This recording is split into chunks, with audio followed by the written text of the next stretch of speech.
आम आदमी पार्टी के नेशनल मीडिया इंचार्ज अनुराग ढांडा इस समय हमारे साथ हैं, उनसे बातचीत करते हैं। सर, बात की जाए हरियाणा की, तमाम हरियाणा के ऐसे मुद्दे जो आज आपने उठाए हैं, क्या कुछ मुद्दे हैं? देखिए, मुझे लगता है कि हरियाणा के मुख्यमंत्री ने झूठ बोलने में पीएचडी कर ली है और आगे दौड़ पीछे छोड़ की नीति हरियाणा में लागू कर दी है। कह रहे नई खेल नर्सरी खोलेंगे, लेकिन जो 1500 के करीब नर्सरियों में 37,000 खिलाड़ी प्रैक्टिस कर रहे हैं, उनको 10 महीने से डाइट का पैसा नहीं दिया। बिना खाए पिए कैसे प्रैक्टिस करेगा खिलाड़ी? और पहले पोल के नीचे दबा के मार दिया, हत्या कर दी खिलाड़ियों की, और अब उनको खाने के पैसे नहीं दे रहे, भूखे पेट मारना चाहते हो। ऐसे में आप उनसे उम्मीद करते हो कि वो मेडल्स लेके आए, तो ये तो एक तरीके से अत्याचार है खिलाड़ियों के ऊपर। ना उनके कोचेस की सैलरी दी जा रही। अब एक सरकारी आदेश जारी कर दिया कि फरवरी और मार्च में खेल नर्सरी बंद रहेंगी। क्यों भाई? 2 महीने प्रैक्टिस नहीं करेगा खिलाड़ी? वो बिना प्रैक्टिस किए गैप आ जाएगा 2 महीने का, वापस फॉर्म में आ पाएगा क्या? 2 महीने उसको डाइट नहीं चाहिए, उसकी फिटनेस रह पाएगी? तो मुझे लगता है कि नायब सिंह जी गंभीर नहीं है इन चीजों के प्रति, और ऐसा एटीट्यूड बना के रखते हैं कि 37,000 खिलाड़ियों को डाइट का पैसा नहीं मिल रहा, पर नायब सिंह जी चिल। 75,000 लोगों की पेंशन काट दी, बट नायब सिंह जी चिल। तो लोगों की समस्याओं की तरफ ध्यान दीजिए। लोगों की, हरियाणा के लोग आपकी तरफ देख रहे हैं। आपको मुख्यमंत्री बनाया है तो उम्मीद से बनाया है, उनकी उम्मीदों को इस तरीके से धोखा मत दीजिए।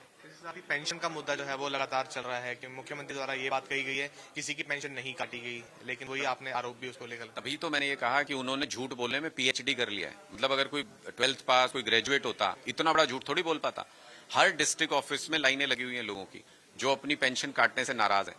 इन्होंने क्राइटेरिया बना दिया कि किसान की भी जो इनकम आएगी अकाउंट के अंदर, जो जो उसका फसल बेच के पैसा आएगा, उसको इनकम मान लेंगे। अरे, इनकम टैक्स डिपार्टमेंट तक उसको इनकम नहीं मानता, फिर जो किसान के खर्चे हुए उसका क्या? तो आप अगर उसको इनकम मान लोगे और ये कह दोगे कि नहीं नहीं तुम क्राइटेरिया से बाहर हो गए पेंशन, ये तो अत्याचार है किसान के साथ, गरीब किसान के साथ। ये कह रहे हैं बुजुर्ग के परिवार में भी परिवार पहचान पत्र बना दिया, परिवार की आय मिला के भी अगर क्राइटेरिया से ऊपर है तो कह रहे हैं अब आपको पेंशन नहीं मिलेगी। तो बुजुर्ग की पेंशन तो इस क्राइटेरिया पे थी ही नहीं, वो तो उसके स्वाभिमान के लिए थी कि परिवार पे डिपेंडेंट ना होना पड़े। ये कह रहे हैं विधवा पेंशन कट जाएगी अगर परिवार की आय से ऊपर हो गई।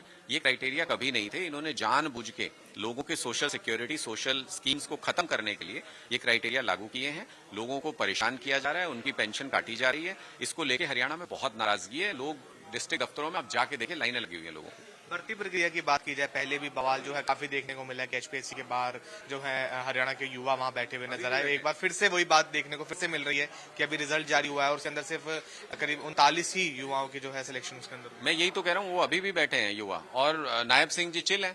वो, उनको कोई फर्क ही नहीं पड़ता। 1700 पोस्ट निकली, कई साल बाद निकली, और उसमें से 39 सिलेक्शन हुए। तो कहां जाए हरियाणा के बच्चे? मतलब वो सिर्फ सी और डी ग्रेड की नौकरी करने के लिए हैं क्या? वहां पे से भर्तियां होंगी? एचपीएससी में एचपीएससी में पीछे 650 पोस्ट निकली थी, उसमें 150 सिर्फ भर्तियां हुई, बाकी सिर्फ खाली रह गई। और उनके चेयरपर्सन क्या कहते हैं एचपीएससी के? वो कह रहे हैं कि हरियाणा के युवा में टैलेंट नहीं है। हरियाणा का युवा आईएएस में भर्ती होता है अपनी पॉपुलेशन रेशो से बहुत ज्यादा। हरियाणा का युवा सारे टेस्ट क्लियर करता है, यूजीसी नेट क्लियर करके आते हैं युवा, और यहां आके एचपीएससी में आप अटका देते हो। इसका मतलब इनकी सोच ये है, नायब सिंह जी की सरकार हरियाणा के युवा को बी सी जो ग्रेड है उसकी नौकरियों में रखना चाहती है, सी और डी ग्रेड में, और जो ए और बी ग्रेड की नौकरियां हैं जो एचपीएससी के थ्रू भर्ती होती है उसमें जानबूझ के सीटें खाली रखी जाती है ताकि हरियाणा के युवाओं को मौका न मिले।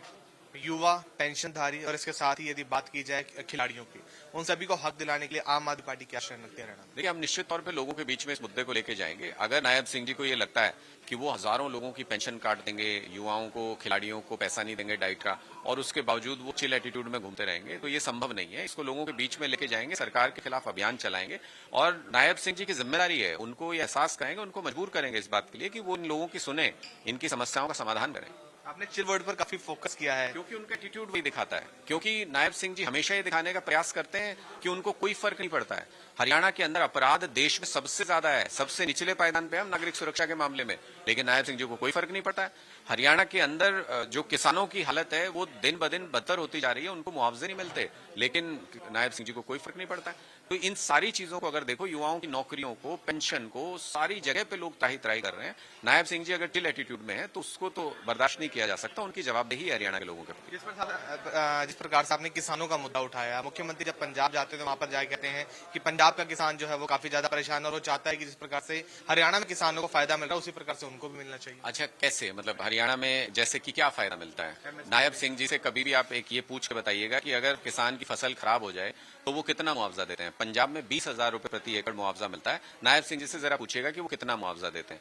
पंजाब के अंदर हम किसानों की कमाई को क्राइटेरिया मान के पेंशन ही काटते, नायब सिंह जी से पूछिएगा कि वो पेंशन काटते हैं कि नहीं काटते हैं। पंजाब के किसानों को फ्री में बिजली मिलती है, नायब सिंह जी से पूछिएगा कि वो फ्री में बिजली देते हैं कि नहीं देते हैं।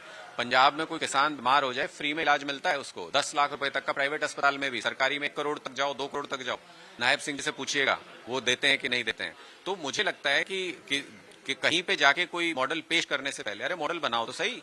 हरियाणा में तो बर्बादी का मॉडल एस्टेब्लिश किया है, उसको थोड़ी कोई अपना लेगा। अगर ये सारी बातें वो जाके पंजाब में बता दें तो वहां के लोग कहेंगे भाई ये जोड़े हाथ, अपना जाके हरियाणा संभाल पहले। इसके साथ ही आखिरी सवाल करना चाहूंगा, एसवाईएल का मुद्दा जो है पहले भी कई बार मीटिंग्स हो चुकी हैं और अभी हाल ही में एसवाईएल ट्रिब्यूनल की जो टीम है उसने आकर एसवाईएल का दौरा किया और वहां के लोग जो है काफी ज्यादा नाराज हैं। उनका कहना यह है कि पहले इसके बारे में जो है उनको इन्फॉर्म नहीं किया गया और ये एक साजिश रची जा रही है कि एसवाईएल को बनाने का जो है काम किया जाएगा वो ऊपरी तरीके से। देखिए, मुझे लगता है कि ये मुद्दा प्रधानमंत्री को इसका संज्ञान लेना चाहिए और हमने पहले भी कई बार ये कहा है कि प्रधानमंत्री जब तक टॉक्स में इन्वॉल्व नहीं होंगे। अब हरियाणा में तो आके वो रैली में बोल के चले गए कि मैं पाकिस्तान का पानी रोक दूंगा, पंजाब हरियाणा राजस्थान को दे दूंगा।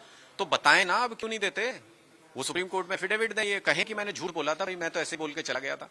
तो जब तक घर का बड़ा किसी झगड़े के बीच में नहीं बैठेगा, या फिर वो ये कह दें कि मैं तो प्रदेशों को लड़वा के, जातियों को लड़वा के, धर्मों को लड़वा के यही राजनीति करना चाहता हूं, इसी पे अपनी रोटी सेकना चाहता हूं, तो मोदी जी सुनियोजित तरीके से प्रदेशों को लड़वा रहे हैं। तो जिस प्रकार से किसानों की नाराजगी और आरोप है, क्या आप उनको सही मानते हैं कि जिस प्रकार से अचानक से दौरा ट्रिब्यूनल द्वारा वहां पे किया जा रहा है और उनका यही आरोप है कि इस प्रकार लग रहा है कि एसवाईएल बनाने की तैयारी जो है वो की जा रही है? देखिए, मैंने फिर वही कहा कि इस सारी समस्या की जड़ में प्रधानमंत्री मोदी हैं।